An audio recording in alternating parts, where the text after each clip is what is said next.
Welcome back to another episode of Hashtag Her Story, where extraordinary women share their untold stories to the world. We are joined tonight with Martinette James. I met Martinette, I would say, many years ago. And I am not going to prolong introducing her. I am going to bring her right up to the stage. She is going to pour out her heart, and we will give her the opportunity to share her story with us. And I hope that you guys, are encouraged because it takes a lot to share a story, but not to shy away because this is a safe space where women just come together and be vulnerable. So, Martinette, thank you for being here. Thank you so much, Clivia, for having me here. It is indeed a great honor for you to allow me this privilege to share your space with you and to Yes. share your audience with you. I do not take it for granted. So, for those Awesome. of you who do not know me, and for those who know me, let me reintroduce myself. My name is Martinette James. I am originally from St. Vincent and the Grenadines. I migrated here many, many years ago. And like Clivia have said, we've met a very long time ago, years ago. Hmm. And it is indeed an honor for me to come here and share my story with you. And my hope is by the end of me sharing part of my story is that someone will be impacted, someone will be empowered, and For someone sure. will get to the point to realize that this story is not for them. Whatever we Right. went through in life, it's definitely, someone said to me that God gave, his strongest angels, trials, Yeah. and for us to experience things in life and decide to sit on it and shy away from it, it's really an injustice to someone else. Yeah. So, I agree. yes. Well, thank So you let so me start. much. My pleasure. Hmm. Floor is yours. Okay. So tonight I decided to share a bit about me in terms of relationship, marriage and abuse, and of course, childhood trauma. And what I'm going to be focusing on is childhood trauma first and how it has steered me into a way in which my life has turned to where it is today. So, how many of you know what it feels like to be invaded by someone you trust, whether it's a loved one, a father, a mom, an uncle, a friend, a husband? No child should have to go through any such traumas.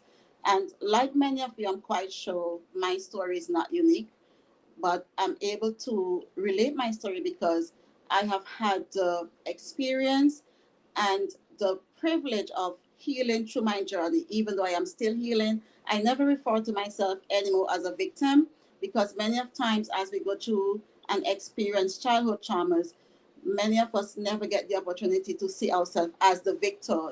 We give so much credit to our molesters. So I'm not here to shed light on any of my molesters tonight. I'm here to tell you what I did and how I was affected, by childhood trauma. So by the age of 9, I think it was, I was molested by one of my stepfathers. I like to say, like, I have one too many stepfathers. And that molestation, which right now in this power, I want to change the name from molestation because I realize that when we call it molestation, we kind of like softening it because of what society has taught us to say. So I no longer, in this moment, calls it molestation. I call it rape, right? Because as a child, even as a woman, male, female, when someone invade your body, invade your space, invade your privacy without permission, it's just what it is. It's rape. And for years, I had centered my life around that. I I resolved to being shy. I felt like I had no voice because when that happened to me several times, I went for help, but in that moment, I didn't get the help that I needed. So I was told to be quiet, right? So in that moment, being quiet, I called I called it silent screams, and I'll come to that reason in a while why I call it silent screams. And that molestation, that rape has shaped me in a way of not being able to trust. It followed me like a stigma because it went from not just being raped by a stepfather, but also being raped by people that I trust. Some of it were like gang rapes. And I know many people will not realize that I have experienced these things because I kept it silent for a while because I was told not to talk about it. I was told even that at the age of 9 it was my fault. So my voice was silent. That led me into being into relationships in which I chose to be in, but they were not the right relationships for me. So at a very early age, after being raped, I got married very young, by the age of 18. I started a family, and that marriage also turned out to be very abusive in every sense of the word. I mean, physically, infidelity, psychologically, every form of abuse you could think about, I went through it in that marriage. Hence, I migrated here from that abusive marriage, and where I met my second husband, we got married, and that marriage too, after 23 years, turned out to be one of abuse, physically, infidelity, and psychologically. So during that time, I felt as if my past had followed me, because I thought after migrating from St. Vincent from one abusive relationship into another, I thought at that point I had actually get over what I came from, what I went through. But I like to call it like a volcanic eruption, right? During my second marriage, it's like the ashes from my past just followed me, and like within minutes, it's just like erupted, and I experienced it back, basically the same thing. That led me to a form of depression that I didn't think that I was experiencing, because like I said, the silent screams were there, and I really didn't know what decisions to make, because I was tied between remaining in an abusive marriage and religion, right? So for those of you who didn't know, yes, I grew up in the church, and I don't know how many of you could relate to being told, it's not just marriage vows about for better or worse, but also vows where Christianity for me played a lot in keeping me silent as well. Because even though some members of the church, my congregation, knew that my marriage was not a marriage I wanted to stay in, I was told that, quote unquote, it was God's will. So I remained in that relationship for longer than I should have stayed. By the time I realized that I should have left that marriage, I felt like I was no longer worthy. I felt like I didn't deserve it. And it made me look at religion and Christianity through a different lens, because I couldn't understand why I was told to remain in a marriage that, not just because I didn't feel love, but because there was so much abuse and infidelity. I felt as if, well, actually my marital bed was, those vows are broke and were broken, and I still had to stay in it. But when I decided to step away from it, I felt even worse, because I experienced a period in time in my life where I felt like the church wasn't there for me. So again, I started looking at Christianity and religion and who I am and what should I believe in through a different lens. But it wasn't until I decided to become a part of a community, an amazing community, which is called like Girl Hold My Hands. I connected with a mentor and a coach, and we started like connecting Monday through Friday. Actually, back then it was like Monday to Sunday. We would connect on Zoom, 8 o'clock, meditate and pour into each other. And then in 2000, when COVID hit, I decided to get a mentor. So my first mentor was Les Brown. I decided to start investing in myself, because my mindset at the time was like really horrible. I really couldn't see myself as worthy. I didn't see myself as even deserving anything good. So during that time, going through some depression, I decided to seek some counseling. But many of you, many of us from the Caribbean, we were not taught to express ourselves. We internalize everything, and actually we didn't even believe. But I personally, from a family that I came from, we didn't believe in having a psychologist, right? Because we were told that we keep the family business inside. You don't take anything outside. So even the mere idea of knowing that, having a psychologist, you are looked upon as like, what's really wrong with you? That's not normal. We don't see psychologists. But for me, I had to do what worked best for me. So during that time, I started seeking counseling, but that really didn't work for me either, because part of my trauma was the fear of being in an enclosed room. Because one of the rape experience that I had is someone that I trusted, like a teacher that I trusted to tutor me, had me where I had to experience basically like a gang rape where I was locked in a room. So even now at my age, being locked in an enclosed room, I still have a kind of phobia. If I go into any place, that it still triggers me. The first place I look for is like the door is like, where is the closest exit? So with that experience, being locked in a room and, basically being gang raped, I just couldn't, therapy wasn't working for me then, because being in a psychologist's office and being in enclosed room, I was more about the fear rather than, being able to verbalize exactly what I was feeling. So I started doing self-help book, and like I said, I decided to invest in myself, get a mentor, which was Les Brown. So that was during COVID.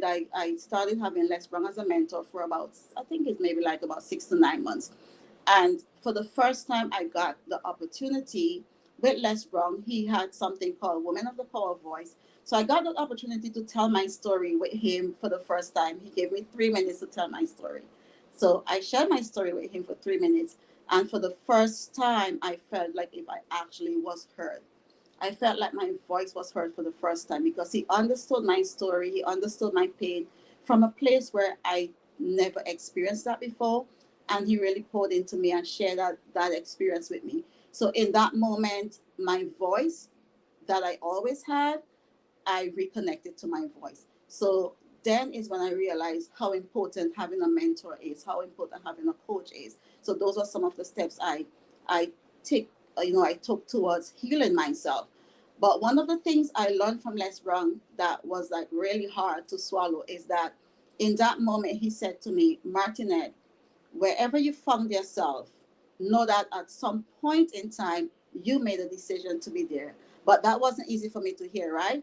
Because I looked at everything. I looked at my childhood, I looked at both marriages, and I'm like, wow, did I really, at some point made a decision to be there in whatever situation it was? So after learning that and accepting that, I realized, yeah, I really did, and it's one of the things I share with anyone that I have the opportunity to share with, to let them know that whatever situation we find ourselves in, at some point in time, we actually made a decision to be there, and we actually do have the strength, to step away. It's like you're not a tree, right? You can move. So if you're in a situation where you find yourself it's not working for you, if you're in a situation now where you find yourself that the disrespect starts, it's basically like new rules, right? So if you're not being solved, if you feel like you're being tolerated versus being celebrated, you have to step into that power that you already have and step away from that relationship, step away from any situation that no longer serves you. So today I live my life by new rules, what I call new rules. If something isn't working for me, I change it. I live my life as I am the author, and the director and the creator and the star in my own story. I refer to myself, my life as a movie. So whatever I do today, I create it. I have the power to create it. I have the power to actually write the scripts to my life.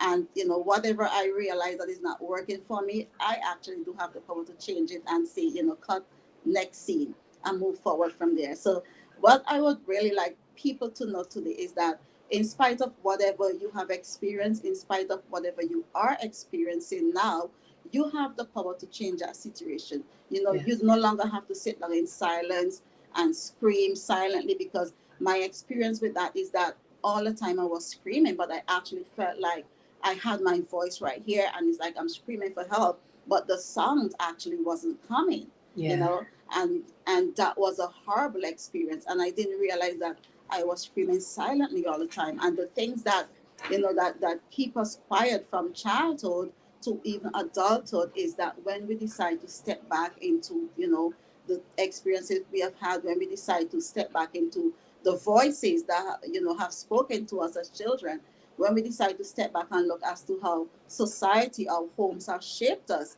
and the ideas they have placed in us to actually believe, we have to connect with ourselves and ask ourselves, whose ideas are actually those? Are they Yeah. actually like your own ideas? It's like, who tell you that, that you're not worthy? Who told you that you're not important? Who was the first person that made you feel like, you're not deserving?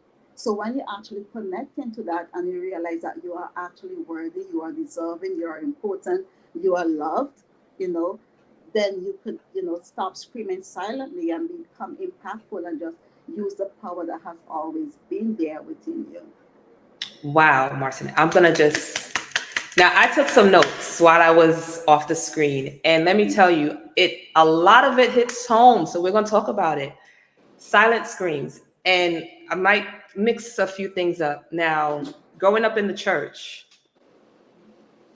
I mean, from birth, right? And that's how we met. We met through fellowshipping at church.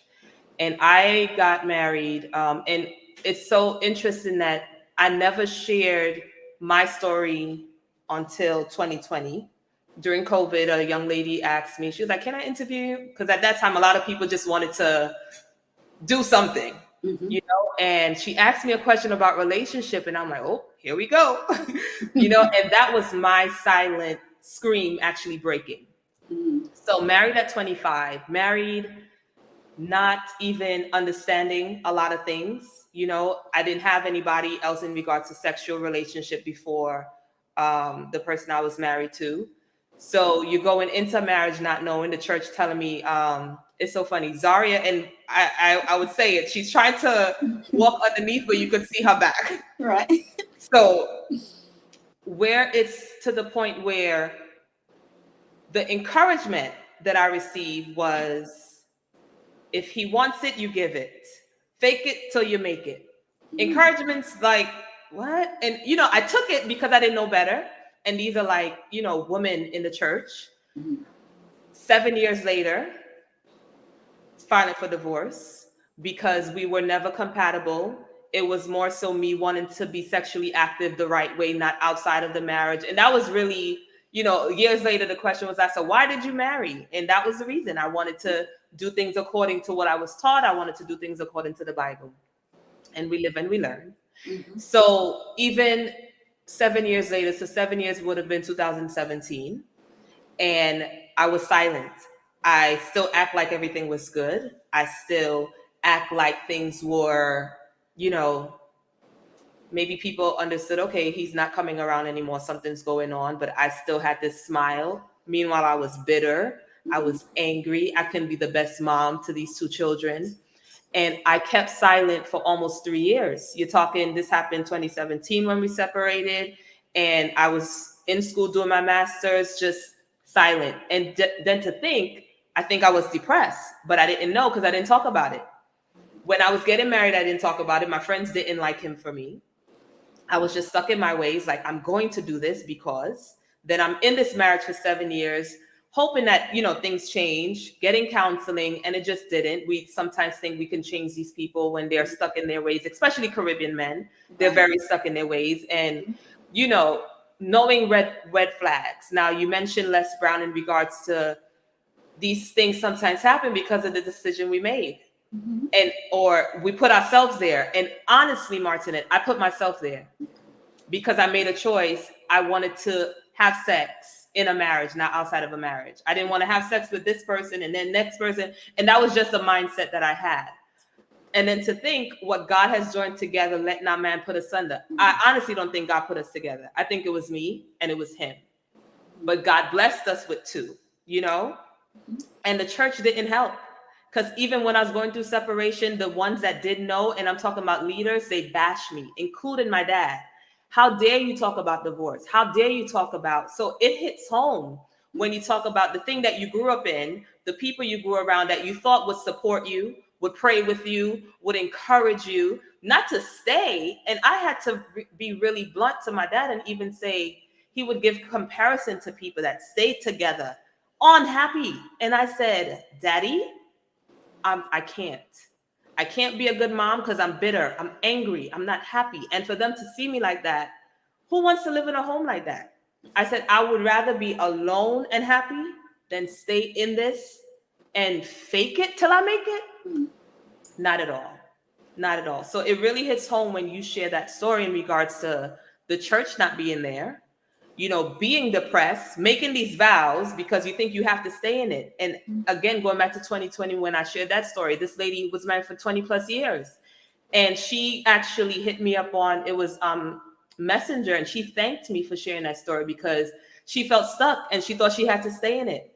And I'm not telling you to leave, but if you follow your heart and if you're unhappy, especially in a relationship like you shared, where you're being abused, and who wants that? And sometimes it's fear. Sometimes we try to do it to protect our children. But honestly, I'm glad I made the decision to walk away because I've been the happiest person you could meet. Exactly. If you thought I smiled before, I'm smiling bigger now. I mean, it's a little lonely now, but I know, that person would find me, and love would find me again for sure. And I believe in love, and I want to talk about that because I know you have children. How has the support been with children, or having children, even experiencing that, and being married 2 times? Do you see yourself with someone again? Share that part, because a lot of people feel like it's the end of the world. There's no hope. I'm about to be 40, and I'm like, God, I trust you. I'm not going to be 50 and single. I could tell you that, but tell me what's your point of view on, in regards to your journey, and where do you see yourself with love and your support system? Okay, so I'm glad you mentioned that. Well, funny enough, I think it was like in 2008 when my second marriage started having a lot of problems. I really didn't know what to do. One day, my son was 7 at the time, Mm-hmm. and he witnessed some of the abuse, and he said, "Mommy, are you and Daddy getting a divorce?" And I said, "Yeah, maybe." And he said, "Why didn't you tell me? You think I'll cry?" And he was 7 at the time. Wow. And I actually drawn some strength from him at the age of 7. But did I leave? No, Right. I did Right. not, because the child said, "This is not what God wants." I Yes. mean, I had people telling me, "Oh, God told them." I mean, when you have leaders telling you that they have a prophecy that God If said, he I didn't mean, tell you, if he told them, he needed to tell you first, right, So right. So actually, yeah. So I did stay until like about 2017, 2018. I mean, look at okay. it from 28 to now Yeah. 2018. So Yeah. I stayed. But in regards to love, of course, I do believe in love. I have too much love in me not to be Right. in To love. share it. But Yes. what I can say though is that being single since 2018 is Hmm. the happiest I have been. I'm telling It's the you. happiest. And like you say, it do get lonely sometimes. It do get really lonely. I'm not gonna Yeah. tell anybody that it doesn't, but I don't go finding love. You see, now because of my mindset, having coaches and different stuff, mentors, I Yeah. am very intentional with my words. So I heard you say Yes. that love will find you. I don't say that because I believe now with the mindset that I have, I believe if you're looking for something, it's because it's being run away from you, right? You don't chase it, you're not looking for it, Right. so you attract, right? So Right. I no longer say love will find me or I'll find love. I I love say that. now I attract, I will attract, Yes. and I basically like put out what I want to attract. But in Yes. the meantime, I'm happy. In the meantime, I'm joyful. In the meantime, You're I'm peace. traveling, you're I'm living, you traveling. got your Bantu knots and your hoops. Yes, feeling the sexiest and the Right. most confident. I mean, Yeah. every day and every way, I'm getting better. But Yeah. I do believe in love. I love love. I love love, Yes. and I say that all the I know. time. Yeah, I love love, Yeah. and I know that this time when I do attract love is because the right person will attract me, Right. and is someone who I know that will be a leader, and I'll be confident enough to be vulnerable, because feeling safe is super super important for me, Yes. right? Yes. So I know that I will attract a guy who I will feel safe with, and in the meantime, I pray for him. Mm-hmm. Even I meditate a lot, and even yesterday on my morning walk and meditation, I was praying for my purpose partner. You I understand? hear you.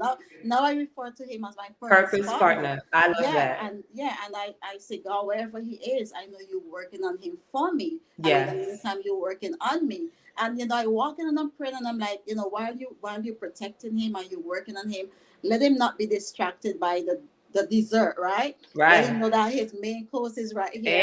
And in the Hey. meantime, while you're working on me, let me not be distracted, because yeah, there are men who are interesting, but Right. because of the standards I have now, and because I know Yes. what I want now, no, that is just like a dessert. Right. So I don't want to be distracted by the dessert. I know I my love purpose it. partner is out there, and Main I'm course. and I'm and I'm ready. Yes. I'm ready, and I know he's ready. But it's just God's timing, and Yeah. I always say now I'm open. I am very open to connecting with new people. Yeah. In terms of dating, I believe in dating. I'll date, but Mm-hmm. not date actively, and I'll date Right. now because I want to collect data, right? So Right. when we were taught that when you're dating, they're thinking, oh, it's a bad thing, you don't have any character because Right. you're dating multiple people. Right. Now my mindset is, as long as I'm not sleeping with them, then there's absolutely nothing wrong with that, because Right. I want to know where the man mindset is, because That my is true. purpose partner, his mindset has to be somewhere. I mean, he has to honor God, right? Yes. He has to have great credit and investment. He has That's to have right. lots of real Ask those estate, you questions. know. He has to have that bush credit, right? He has to have a community, because I'm connected to a community of powerful women. So I want Right. him to have a community of men as I well love that he that. can Yeah. turn to. And I want him to be connected to a community of strong men who are not afraid Mm-hmm. to call him out, and Right. celebrate him, with no Yes. jealousy, call him out when he's bullshitting and celebrate Right. him when he's doing great. So Exactly. those are some of the things that I'm actually looking for, Yes. That is need a in my great list. purpose And I partner. hope Yeah. everyone who's watching is taking notes, because I'm taking mental notes Yeah, and yeah, writing my yeah. thing down too. And, I'm glad you said that you're ready. I know for sure I'm not ready. And part of me not being ready is my children, Okay. because my son, he Mhm. said, Mom, you can't have nobody. And I'm like, oh, so you want to grow up and leave me old and dry Exactly, right. while you living your life? I said, oh, so your dad can move on, but But me you, over here have to just wear my red lipstick and, yeah. I was like, all right. So, even with that, I respect that. Hmm. And it's also to protect them in regards to not having people around, because it's not even a fear of trusting people, but it's a fear of trusting people, because even again, hearing your story, starting at age 9, this abuse happened, Hmm. started to happen. My daughter's 9 now. And just to think, she's developing and she have questions and, they get curious. But so I think I want to protect them and just continue communicating with them. And when I know that I'm ready and I do start dating and, you know, attracting love, as we say, that they would be at an age where it's like, okay, Mom, I understand now. Like, I understand you shouldn't be alone. Because even having them, I mean, your son was 7 when he mentioned certain things. My daughter was 3. My son was 6 at the time when that separation happened. So they were young. Right. And what they remember is not good memories. So I now want them to understand I love love. I have so much love to give. Mhm. We say I love you to each other every day and things like that. So it's like, okay, now I need to know how mommy loves somebody of the opposite. How does she hold hands, or, and I don't want them to be grossed out by it, that type of thing. Okay. So I'll know when I'm ready, and it would have to do with them being ready as well. And yeah, so I appreciate you saying that you're ready, and you will attract love, because you're Good. a lovely person. Yes. And And you as even well. you being happy from, let's say, more happier since 2018, that's to tell you the freedom, because I'm telling you, the day that they left, there was such a load lifted, and I cried, and it was not tears of sadness. Mm. And the day that I shared that story for the first time in 2020, it was such a load lifted, because I held it in for so long. Mm. So as you continue to share your story, I know it's going to, again, help so many people. So many people that's living in that silent scream, Mhm. holding these stories in, or holding, but like you said, your story is not for you. It's for somebody else. And we go through these tests. So one day we could have a testimony. Yeah. Yeah. Any last words before we close out this episode? Absolutely. So for anyone who's actually going through something right now, I'll say give yourself some grace. Yes. Give yourself some grace. And one of the things I did and still do is that while you're giving yourself grace, forgive yourself.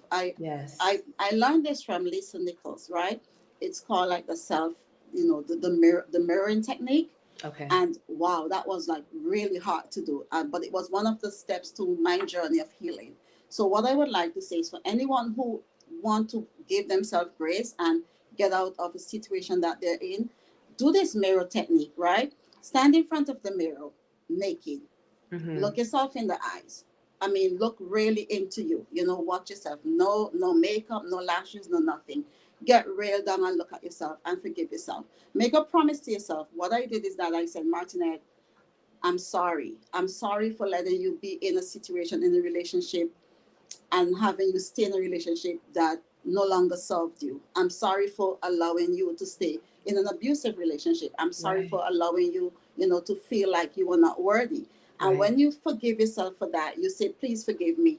and then you make a promise, right? It could be like three simple promises, because sometimes we Right. overthink things, right? So Yeah. some of the things I promised myself in the initial start of that journey in the mirroring exercise, what I did is that I said, I promise that when I shower, I will take extra time with you. I'll take Yes. extra time to lotion your skin, to love on you. I Right. promise that when you're in a conversation with anyone and they start disrespecting you, or the presence make you uneasy, I promise I'll take you away from that situation. Right. So, you could just start That by is making lovely. simple, simple, Yes. simple promises, not to overthink it.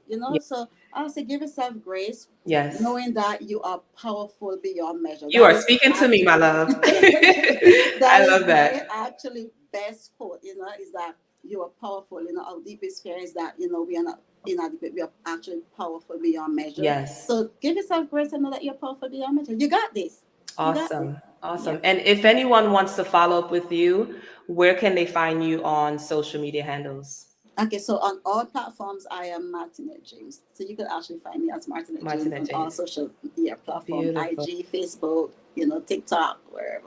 Wherever. Awesome. Well, Martinette, thank you so much. My I'm pleasure. planning to have a just an end of year group discussion with the woman that I did interview this year, because I really want us to connect and network, and even the coaching mentors that you have, if anyone maybe want to be a part of that network, I think that would be really good, because we need each other, and even for the guys, like I said on the last episode, that are out there, we know you guys have stories too, and you hold it in, and you don't share as much as you should, but find a community. Men need to find a community. They need to be discipled. They need to learn how to be men, how to treat us as queens, because that's what we are. We're queens and they're kings, And they're you know, kings. they're Yeah, kings. they're So, kings. Martinette, thank you so much. It was great hearing your story, and keep pushing, keep sharing your story, because, like you said, your story is not for you, it's for someone else. Thank you. Thank you so much. Bye. All right. Well, that was like a great episode. I am so glad that Martin had answered the call to being a guest. And it's a journey overcoming sexual trauma. I mean, from a child, from not an infant, but 9-year old. That's a trauma to definitely get over. And I know she's not all the way over, but she's still healing. It's a journey. But having a community, having a support system, is so important. Speaking life to yourself, giving yourself grace. That is something else I have been saying lately, and even encouraging people that, may call me with a situation. I'm like, give yourself grace, be at peace. So as we end this episode, Clivia, you are going to be okay. And I like the part where I'm going to give you extra attention in the shower. Thank you guys for watching. Continue to be bold, be brave, be beautiful. This is hashtag her story with Clivia. Thank you.